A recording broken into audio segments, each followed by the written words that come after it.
Hey, guys, Altavis Pelzy here. Super excited to be coming to you with another episode of this special series that we are calling Boys to Men.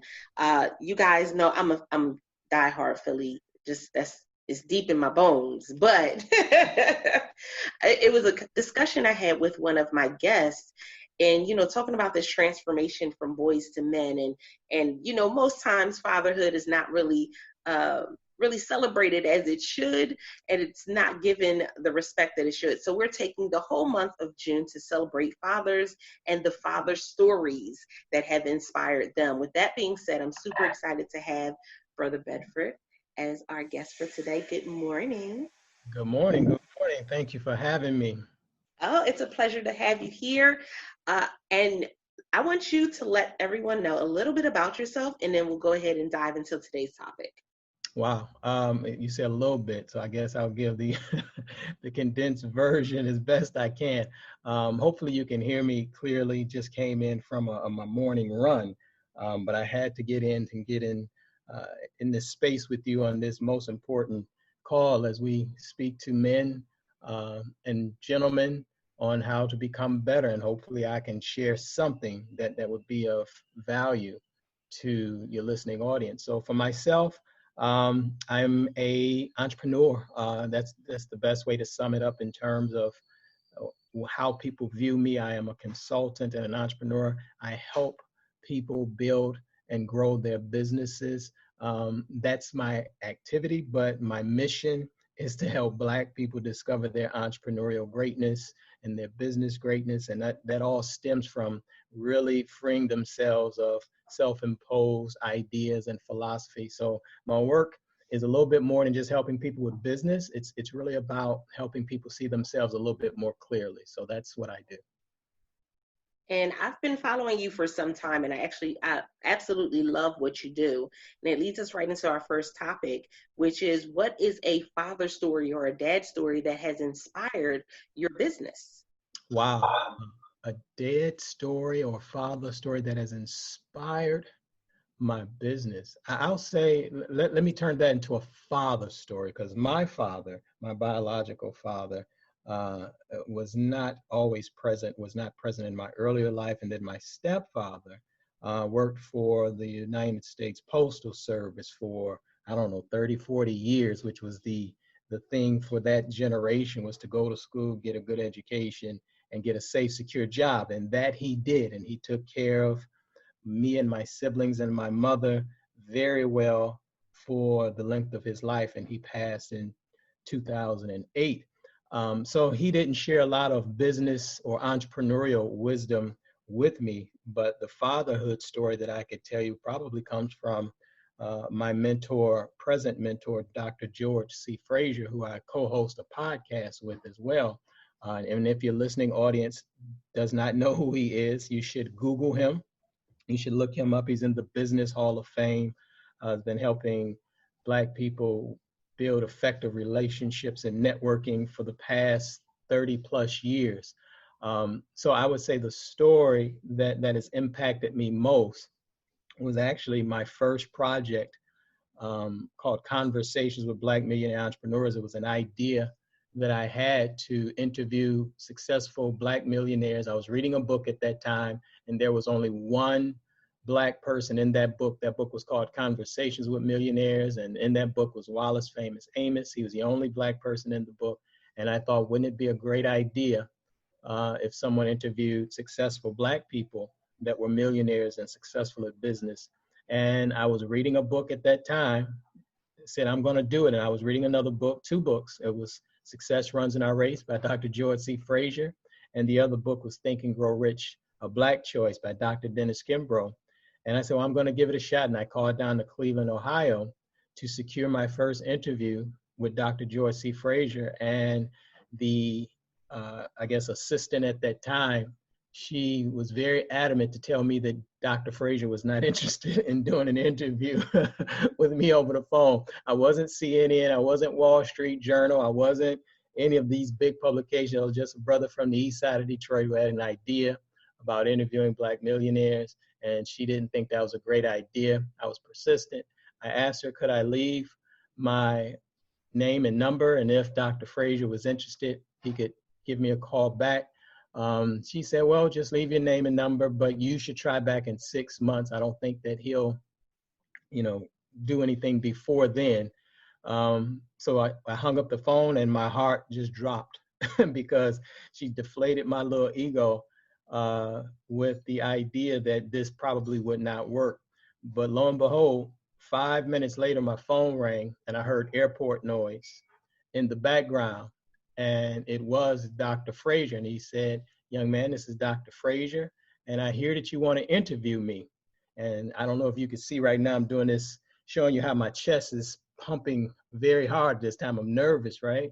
I said, yes, sir, Dr. Fraser, I can't do it this way. I need you to call into this number, and I called into this number, and then I recorded it, similar to what you and I are doing today. It was freeconferencecall.com at that time.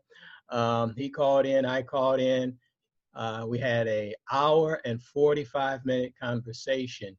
And from that conversation has blossomed into a tremendous relationship where we're co-hosting a podcast now. And I've been speaking at the Power Networking Conference for the past, it's been over 10 years. I believe it's 12, 13 years now. So the lesson for the business, I had to lay the foundation so that everyone could see this, is that you may have an idea and you have someone, a figure or mentor in your life, or someone that you would like in your life. And all you need to do is make that call. You need to be persistent. And so I made a call. I stuck to my guns. I still didn't know the outcome, but the fathering principle of Dr. Fraser, knowing the value in it, he responded. So I just put it out there and then he responded. And so I would say to anybody who's trying to get into business, if we're talking about the fatherhood principle, if you have men figures in particular that you would like to reach out to, especially during the time period that we're in now, this is a great time to go ahead and shoot your shot, shoot the email, shoot the inbox, see what they're working on, and then develop that relationship. And if they're being a good father, following that principle, which is what Dr. Fraser did. I know we don't have a lot of time, so I can't go into everything he shared. But one of the things that he said when I thanked him for the interview, for sharing his success secrets, and he told me, he said, well, Brother Bedford, you'll find that those who are not successful, truly not successful, and have the appearance of success, they have a hard time sharing. But those who are truly successful, they know that that's the secret to their success. The more they share, the more successful they become. And that's a principle that I learned from Dr. Fraser. That is absolutely, oh my goodness, so powerful on so many different levels. First and foremost, yes, the shoot your shot part and actually making the call. So many times we get scared, we get fearful. What if they say no? But then we have to put that question out there. What if they say yes? Absolutely. And as men, and you, since this is about boys to men, we have ego issues as well. And so especially when it comes to reaching out, women are much better at reaching out and making connections better than men. And so we have to develop our humility. We have to silence the ego in order to make that call, right? Because most times we're sizing each other up from a distance. Well, why? Who is he? I don't need to call him. I don't need to learn from him. And that's completely wrong. So going back to your theme of transitioning from boys to men, that's a key quality that we have to have. And that is, how do I silence my ego so that I can take my shot, right? I can make that call. I can do that inbox or whatever the case may be. So I think that's important for us as men. I definitely agree. And another piece that you said was developing the relationship. And I see so many of our young men, especially with technology, there's been this disconnect with developing real relationships. And so can you give a pointer on, as young men, as older men, what is one way that they can develop some real relationships even here in 2020? Okay, awesome. I would say first, the principle of developing a relationship is that if you do not take the time to develop true relationships, and especially if you're talking about building a business or being an entrepreneur, if you do not take the time to build relationships, you won't be in business long. In fact, the majority of the businesses that go out of business, especially from our perspective, the reason that it crashes, we always say it's lack of money, it's lack of this, it's lack of this, is there's two things. It's the lack of knowledge and resources, but then the other thing is the lack of relationship, because everything that you'll need to solve your problem is in somebody else's head, somebody else's Rolodex, somebody else's bank account, somebody else's wallet, whatever. However it is you see it, a product, somebody has it. Somebody has a relationship. You even have to look at it that your relationship with one person opens you up to relationships with people on their side that you had no idea. And so my relationship with Dr. Fraser, I was just telling this story to a client yesterday. I did a project called State of the Black Economy, and I love Dr. Julianne Malveaux. I saw her on Tavis Smiley. I just love her, period. She's just a brilliant sister, brilliant economist, brilliant mind. And I wanted to speak with her and get her on it, but I didn't have a relationship with her. And I mentioned it to George, Dr. Fraser. I mentioned it to Dr. Fraser. And I said, you know, I have this additional idea. I want to interview Dr. Julianne Malveaux. I know you have a relationship with her. Could you, do an introduction? And he said, sure. And so about a few days later, I just end up texting him saying, George, I want to get this thing going. Can you just let me know who I need to call or whatever? So he said, okay, here's a number. So he sent me a number. And then in the text, he said, well, just let them know that I told you to call. Now, in my mind, I'm thinking I'm getting ready to call an office. I'm getting ready to call an assistant or something like that. And so I call, and it's Dr. Julianne Malveaux. She's like, Dr. Malveaux, how may I help you? And she's walking into a meeting, and now my mouth is open. I didn't know what to say. I'm like, well, Dr. Malveaux, this is Brother Bedford, and Dr. Fraser gave me your number. She's like, oh, okay, good. How can I help you? And then I said, well, I have this project that I'm working on. I'm about the state of the Black economy. I'd like to take a few minutes to interview you over the phone. She said, sure, when you want to do it.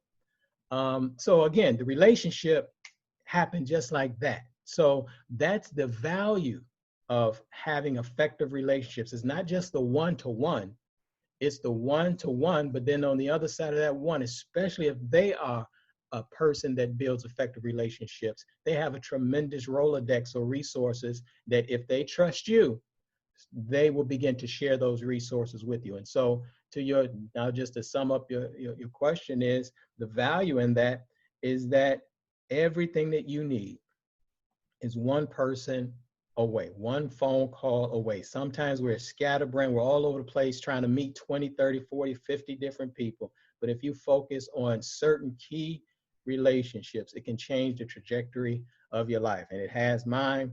And I can tell any brother that would be if someone said, well, where should I start right now? I would say that start building effective relationships in the arena that you want to go into. And so this leads to this final question, because I know, there are a lot of times, and let's, be honest, a lot of people, beginning of 2020, their vision board looks completely different than what it is right now, right? They're smart goals were smart goals then. They may not be so smart right now. Mm-hmm. But a lot of people are dealing with trying to battle that internal noise, that internal mm-hmm. dialogue. Mm-hmm. That's really keeping them back from making the call or building the relationships. So what is one thing that you would give them as advice to be able to quiet that noise, that internal dialogue, change the channel, shift what's being said, mm-hmm. From a men's perspective? Because I know mm-hmm. I do a lot of motivating and encouraging, and I can tell women how to do it, but mm-hmm. I know men, there's often it's a little different of a process sometimes. Mm-hmm. Well, sometimes we have to be forced. And one thing that has happened with this, we can't sugarcoat it. As men, we have to be forced. We have certain things. There's just certain stimuli that we operate from. So the one thing that I will say, especially about all of the noise, and here's a lesson that I've learned from one of my spiritual mentors, is to always look for the hand of God in any tragedy or any circumstance. We like to just stay on the surface, and then we kind of muddle in the surface of what's happening in the immediacy, that we don't see beyond that and see what the ultimate purpose is. And so when you're asking the question about how do we silence the noise? God is doing a great job of that right now. COVID-19 is really silencing us or really restricting us and putting us in what I call, I know a lot of people have been using the term, shelter in place and self-quarantine. I use the term incubation, right? It's that quiet place to silence that noise, to now begin the work, the real work of coming out of this better, stronger, faster, more knowledgeable, and with those relationships. Again, here's the perfect time to where you're out scrambling for immediate gratification. Now you can't get out and do that. So a brother has to now really sit down and say, okay, if I'm really going to make this thing work, I got to really start thinking my way out of this. I can't just do, I got to think. And then in order to really think it, that forces you to become. Now the facade, all of us, the pretending that we've been doing for so long, now we're forced to where all of us are on similar platforms, we're doing similar things. So now you have to really think, what is it that's going to make me different? What is it that's going to make me stand out? And that speaks to your point of, now I have to be still. Now I have to be quiet. Now I really have to begin to work on my own development, because now if it's just me and a million other people doing the same thing, what's going to make people choose me over anyone else? Or what's going to make people say, this is the brother or this is the sister that I want to be in a relationship with? Or even if it's just a business, why should I buy your product or service over all of the millions of brothers and sisters right now who are trying to sell their products or services? And so, as you mentioned, how do we do that? We're being forced into this cocoon or this incubation period now, to where we have to think about doing things better, not just reactionary.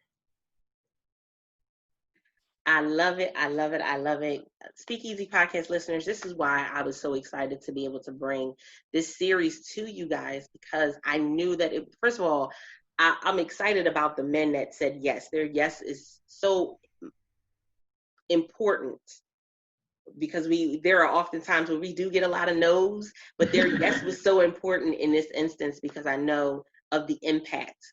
You guys know I'm very big on impact, the impact that it will make to all of our listeners who listen from all over the world. And so that was very valuable. Brother Bedford, let them know how they can connect with you and where they can find you at online. Okay. And first, I'll just say this before I let them know how they can get in contact with me. The yeses that you got is because of the vision that you have. Again, it really speaks to everything that you're talking about. If you have a good idea, people will say yes to it. People will say yes to the vision and the mission, because it's just as it's important to you, it's important to us. And going back to that first principle that George shared with me, again, we don't mind sharing because we know that it is so valuable and it's the key to all of our success. And so again, I tip my hat to you for the idea and reaching out to me. And as you know, my reply was, no problem. Just let me know when we're doing it, because I love what you're doing, and I thank you for that. And simply, people can just contact me by just going to brobedford.com. Just, I don't want you to sign up or do anything. Just look and see what I'm doing and listen. We have a podcast. You can go to newblackpower.com to listen to the podcast series that we're doing, where we're interviewing successful millionaires and thought leaders and all of these people. And going back to that last point we made, and I would just say, just immerse yourself. Take the time to listen, look at me, test me, don't buy nothing. Just see if I am for you. And I think we got to get out of the habit of just looking to buy and sign and sell. We got to really begin to look at each other and see, do I really want to be in a relationship with this person? So you can go to BROBEDFORD.com to see what I'm doing. But if you really want to hear us and get in tune with not just me, but Dr. Fraser and so many other brilliant brothers and sisters from all across America with successful businesses, you can go to newblackpower.com. I love it. I love it. I love it. Speakeasy podcast listeners, man, this has been an amazing experience. You guys know that I absolutely love you guys, because guess what? Without the Speakeasy podcast listeners, there is no Speakeasy podcast. And with that being said, this is Altavish, your host, your voice manager. And until next time, don't forget to press it out. See you guys.